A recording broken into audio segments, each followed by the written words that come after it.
لو تناهيتم إلى سر الحياة وصنعتم كائنا حيا نرى. نبی صلی اللہ علیہ وسلم نے فرمایا کہ وہ نوجوان رجل دعته امرأة ذات حسب ومال، کما قال صلی اللہ علیہ وسلم، منصب اور مال والی اور جمال والی عورت، خوبصورت عورت اس کو زنا کی دعوت دے اور وہ جواب میں کہہ دے انی اخاف اللہ، مجھے کس کا خوف ہے؟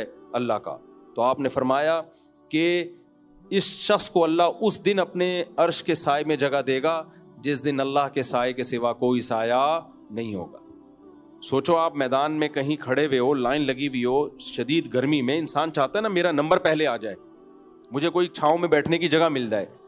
تو میدان حشر کی وہ سختی جس کے بارے میں قرآن کہتا ہے یجعل الولدان شیبا، بچوں کو بوڑھا کر دے گا وہ دن، اتنا شدید دن. اس میں وہ نوجوان جس کو زنا کا موقع ملا اور ایسی عورت سے جو خوبصورت تھی، لیکن اس نے کیا کہہ کے جان چھڑا لی؟ مجھے کس کا خوف ہے؟ اللہ کا. تو اللہ اس کو جگہ دے گا اپنے عرش کے سائے میں.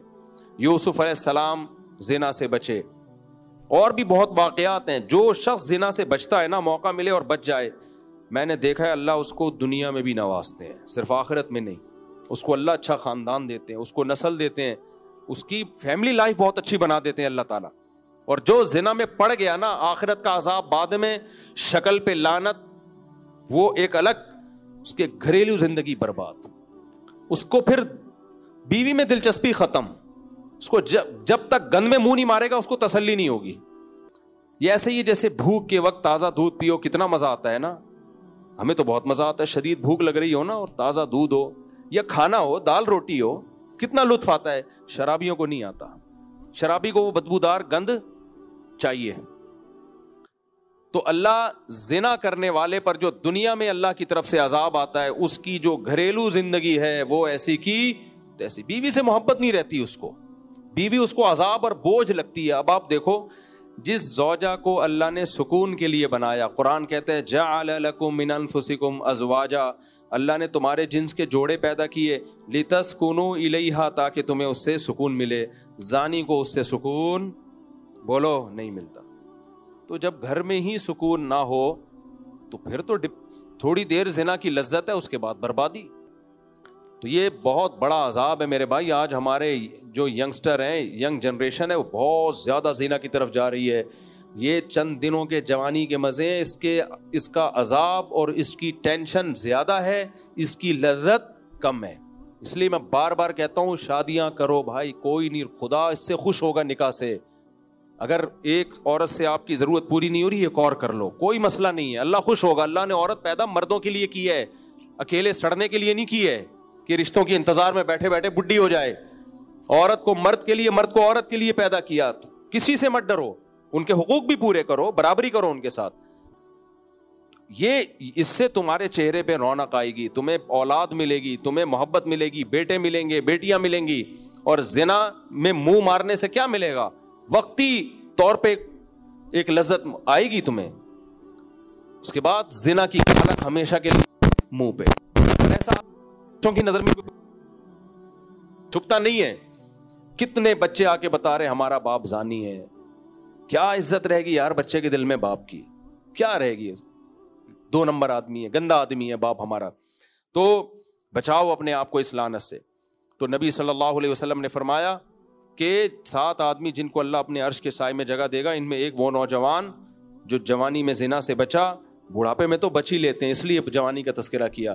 اور ایک اور کا تذکرہ رجل شاب نشأ فی عبادت اللہ عز وجل، جس نے جوانی میں اللہ کی عبادت کی ہو. ماشاءاللہ ہم نے دیکھا اس رمضان میں تراویح میں مسجد ہماری بھری ہوئی تھی. آسان نہیں ہے بھائی 20 رکعتیں پڑھنا، پھر پورا پارا پڑھنا. پر ہمارے یہاں تراویح بہت سپر ایکسپریس کی طرح بھی نہیں ہوتی، تمیز سے ہوتی ہے تراویح. لیکن میں دیکھ رہا تھا ماشاءاللہ آخری دن تک ہال بھرا ہوا رہتا تھا. تو یہ اللہ کے اس نعمت پہ اللہ کا شکر ادا کرنا چاہیے اور اس عبادت کی عادت کو کنٹینیو کرنا چاہیے. جوانی میں انسان کو عبادت سے ہٹانے والی چیزیں بہت زیادہ ہیں. تو نبی نے فرمایا جس نے جوانی میں اللہ کی عبادت کی، اللہ اسے اپنے عرش کے سائے کے نیچے جگہ دے گا. میں سورہ ملک کو جلدی سے اور آگے چند 2-3 صورتیں جلدی ان کا خلاصہ پیش کر دیتا ہوں. اللہ نے فرمایا هو الذی جعل لکم، فرمایا ان الذین یخشون ربهم بالغیب، جو اپنے رب کو بن دیکھے ڈرتے ہیں، لہم مغفرۃ و اجر کبیر، ان کے لیے مغفرت اور بہت بڑا اجر. ایتھیسٹ کہتے ہیں نا اللہ نظر نہیں آتا. بھائی نظر آ گیا تو سب ڈریں گے اس سے. نظر نہ آئے ایمان لاؤ اس پہ, پھر ڈرو اس سے. آگے اللہ نے فرمایا جعل لکم الارض ذلولا, دیکھو اس نے زمین تمہارے لیے مسخر کر دی. فامشوا فی مناکبہا, اس زمین کے کندھے پہ سوار ہو کے چلو. جیسے موٹا تازہ بیل مسخر ہوتا ہے ایسے پوری زمین تمہاری خدمت میں لگا دی. اور فرمایا اولم یروا الی الطیر فوقہم صافات ویقبضن, دیکھتے نہیں ان پرندوں کو کیسے صف بستہ ہو کے چلتے ہیں. کس نے ان کو اڑنا سکھایا؟ کس نے ان کو فضا میں صف بستہ ہونا سکھایا؟ کس نے ان کو ہوا میں تیرنا سکھایا؟ آج جہاز سائنسدانوں کی ایجاد ہے, کتنے عرصے کے بعد جا کے ایجاد ہوا. وہ بھی اتنا کانفیڈنٹلی نہیں اڑتا جتنا پرندے اڑتے ہیں. اور مکھیوں کو تو میں دیکھ کے حیران ہوتا ہوں, آگے بھی جاتی ہیں, ریورس گیئر بھی لگاتی ہیں. کبھی ہیلی کاپٹر دیکھا ریورس گیئر؟ ریورس کرنے کے لیے اس کو پورا سسٹم, الٹی پنکھڑیاں گھومیں گی اس کی. مکھیوں کے ہم دیکھا بن بناتی آگے جا رہی ہے اور ریورس میں پیچھے آ رہی ہے. عجیب ہیلی کاپٹر ہے یار. تو اللہ فرماتے ہیں ان پرندوں کو, اڑنے والی چیزوں کو نہیں دیکھتے.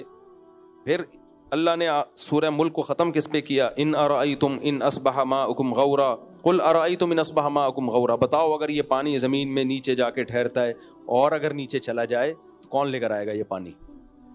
ایک جگہ بارش کا پانی جا کے رک جاتا ہے تاکہ ہم کنواں کھود کے بورنگ کر کے وہ پانی نکال سکیں. حالانکہ گریوٹی کا لا کیا ہے؟ پانی کا کام ہے نیچے جانا. ہونا تو یہ چاہیے تھا زمین کے مرکز تک پہنچتا, اور پھر ہم اسے لینے کے لیے زمین کے مرکز پہ آدم علیہ السلام کے زمانے سے کھودنا شروع ہوتی. اب تک ہم کھود ہی رہے ہوتے. کیا خیال ہے؟ ہم مر چکے ہوتے.